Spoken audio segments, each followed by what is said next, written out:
That's it, guys. We're ready to go. Beneteau Gran Turismo 45 today, guys. This is the new model, and she's the king of the Gran Turismo range, starting at 32, which we've already tested on this channel.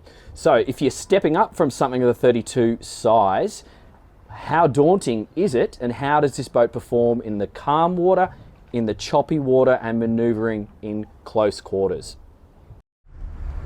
So pricing, it's in the description below. You're watching Dan's Boat Life. Dan's my name. G'day. We are on the other side of Bradley's Head. No coffee shops here, but there's a lovely one, which would be perfect for this boat, just around the corner, just here on the Western Channel. And depending on the wind, you might also want to pop over to Watson's Bay, pick up some fish and chips, and then anchor at Camp Cove. Perfect destinations for this boat. So IPS 440s on this one. We've got 80% in the tanks. I'm clear all around. I'm just going to get this boat moving because it's Sunday and all the punters are out. Got the zip wakes on auto, accelerating.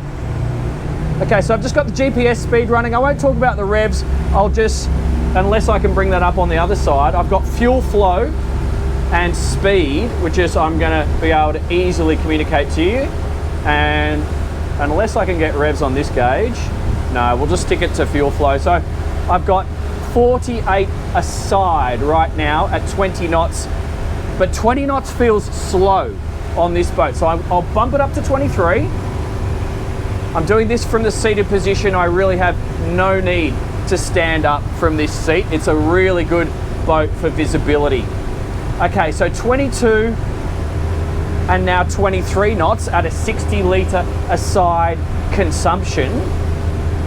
It's what I would refer to as a slow cruise for this boat. Going through some boat wash, taking that from the side, comfortable. Okay, I did just see a sea turtle, by the way, just back there. He dived. We did make sure we were clear of him, but it's just so nice to see some of that wildlife enjoying these winter's days. And oh my God, can anyone else notice summer is really poking around the corner? The weather has just been fantastic lately. So 24 knots, still 60 litres of side consumption, multiple boats ahead. So I'm just going to brake right and speed up. Okay, showing my intentions.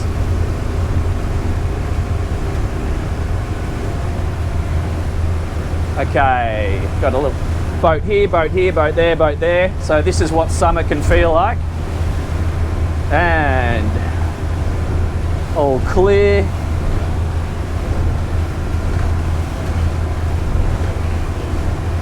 That's good. Now we're going to be just banking into some boat wash. Short and sharp. The boat is the harbour, I should say, is a lot choppier than what it was not even an hour ago. So now I'm going to try and increase that speed. Sailing yacht, rib, small boat. I'm just going to go past these two boats, maintaining 25 knots. Okay, that rib's going to pass me to port.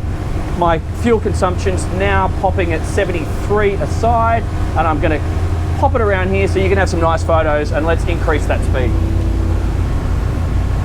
You really have no inclination to need or want to stand up on this setup at the helm. It's very comfortable as it is. So now I'm braking 26, 27 knots, 67 litres consumption, and this feels like the boat's happy place. She's really just gliding along, nice level attitude. Zip wakes are doing their thing. She's got a comfortable bank on the turns. This is what a sports cruiser should be like. It's fun, it's sporty, and having a 27 knot cruising speed at 68 litres aside, just moving this much of boat, 2 and potentially 3 cabins worth of boat, your own tender garage, all of that setup, it's really, really good as a replacement to a beach house, which is the way I see these boats. Okay, just looking up ahead, I got about 10 or 11 boats in front of me, so I'm just going to start calculating and picking my line. So if I go quiet, that's what I'm doing, because I can't multitask. Typical bloke thing. So we've got some swell coming in through the harbour. This could be a yacht race happening as well. Multiple powerboats and the ferry. I'm coming in at 27 knots. And when I go into a new wave zone, I won't increase my speed. So I might even, if anything, back my speed off. So just coming back to 26 and then maybe 25 knots. And I'll do that deliberately to feel out the sea state. Because now I'm going from inshore to exposed water, and I don't need to come belting in. The boat will be fine. It's more about your guests. If you go launching the boat off a wave and she has a nice little fun landing, that's cool for you. But if your kids or your partner or your guests are visiting from overseas who've maybe never done this before, you might freak them out. So here we go, rolling through some waves. So I would just suggest come in at a sensible speed, which on this boat it's 23, 25 knots. Take the waves from the right angle. We'll just bounce through a few here. And then once you're used to the sea state, or the new sea state as we have now, speed up. Okay, I feel comfortable now, so now I'm going to just take those swells to the side, and I'm going to increase my speed to 29 knots. This pillar here through a port turn reduces your visibility a little bit, so just pay attention to lean down if you're going to do a tight turn to port. Or if you're a tall bloke, actually, Big Mike, once again, I'm going to turn this camera on. I'm 5'7", Big Mike's 6'7". That's what you're seeing, Big Mike. Thank you for the comments. I'm listening, and I'll stand up. That's what you see, you big blokes. What? How's the weather up there? Okay, let's go down swell. All clear. I'm still holding 27.5 knots. Fuel flow at 63. Cutting in now. Speeding up. This feels great. So with this IPS, it really is just, you can play with the zip wakes in manual if you like. I actually wouldn't do that on a hull design like this. Zip wakes are ideally suited to a hull of this type, and it's just going to reduce your workload. So you really just have to think about throttle and steering wheel. And that's the idea, because you've probably also got kids, wife, music, blah, blah, blah, other things going on. So I think with a designer boat like this, they're trying to reduce your workload. Yes, you can get more techie and higher performance on other boats, but this is a nice middle ground.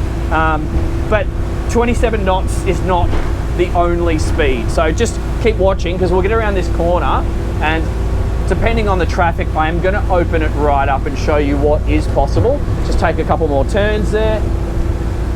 Yeah, you could do this really comfortably for good periods of time, going down the harbour, broad water, wherever you are. It's a fantastic day boat, because you'll have 3 people across here, you can have another 10 people back there. Don't accelerate in front of me, buddy. Some people just don't look where they're going, do they? Okay, I'll stay out of his way. I'm just going to hook right. Not sure what he's doing. Give it some speed. Okay, speed's coming up through 29 knots. Kayakers, yacht, powerboat, tinny, yacht. I'm going to go the middle route, and I'm probably going to have to hook this turn early. Fast boat, not accelerated. I'm clear, clear, clear. 32 knots, 32.5 knots. Consumption is 87 litres. Aside, I think we've got a 33 knot top speed is my assumption on this boat. And I won't be able to push this much longer, because it's feeling like it's almost a summer's day out here today. So let's hook it round here a little bit early, so we don't interrupt any of those kids sailing or people enjoying their Sunday. 33 knots, 87 litres aside. Beautiful, just a beautiful day boat hull this is. It's fun, it's responsive, and it's fast, which is what you want in a sports cruiser. Okay, so that's really cool. Great, you'll get a lot of fun out of that. And I just love this new design with the closing back doors. So let's come off the pace here. Check our wash. slow down, and we're going to go into a more protected area right now. I'm going to switch over from throttles to the joystick because this is an IPS boat. We do have the bow thruster as well, and we'll do some demonstrations on the slow speed maneuverability and anchor the boat as well, because I think many of you are going to operate this boat by yourself because that's the style of boating I suspect you are electing to do. You're probably coming up from maybe even the 32 GT, which we've already tested on this channel, and that would be a real logical step up from that boat to this. So I imagine some of you are going to have those questions. Is it too much of a step? Can you handle it? Keep watching and I'll show you. So guys, what I like about a style of boat like this, if you're coming from a smaller sports cruiser, it's going to be quite familiar to you. So if you've come from, say, the 32 Gran Turismo, all we're doing is going from stern drives to IPSs. So you may have already had the joystick, or you may not. If you haven't, essentially all you do is pop it into neutral, come down here and press docking on the joystick, which is the bottom left, and then basically if you want to move the boat sideways, you just push the boat in the direction that you want to slip it. So now all I'm doing is moving the joystick to starboard and the boat's going to starboard. Just make sure your joystick inputs are really slow and controlled. Don't use it like a computer joystick, because remember, there is mechanical devices, mechanical instruments that need to go in and out of gear. So once again, if I want to go left, I can actually now just look to the left. Obviously, always look where you're going before you drive the boat there. And then now I can slew the boat to the left. Not only can you do maneuvers like this, you can spin the whole thing on a dime, and you can also hold it in position using the joystick with really little effort. The other final benefit, which may not be immediately evident to all of you, is by clearing your space, you can turn your body around and use the joystick with the other hand, which doing with throttles is not going to make immediate sense if you haven't had a lot of experience operating throttles, because you have to reverse the direction of travel because your body is facing 180 degrees the other direction. But with a joystick, you just push the thing where you want to go and it goes. So it's a lot easier, is what I'm trying to say. With a designer boat, they simplified it, add the bow thruster, everything around us for going from A to B, dropping the anchor, berthing, or rafting up with other boats. It's pretty simple. I just love this openness. I hope that was useful, guys. I hope you enjoyed it. So where do I see this 45 Gran Turismo sitting in the market? Well, you've got the Azimut Atlantis 45, you've got the Riviera 4600 Sport Yacht, and you've got the Sea Line C430.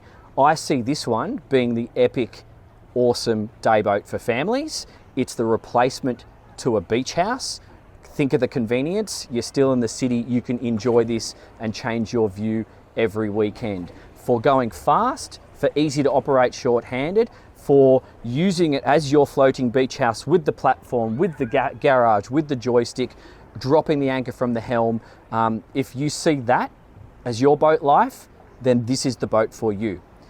On the other hand, if you see your boat life as cruising up to Queensland every winter and doing lots more offshore stuff, perhaps traveling at slower speeds in the ocean, this is probably not the best pick.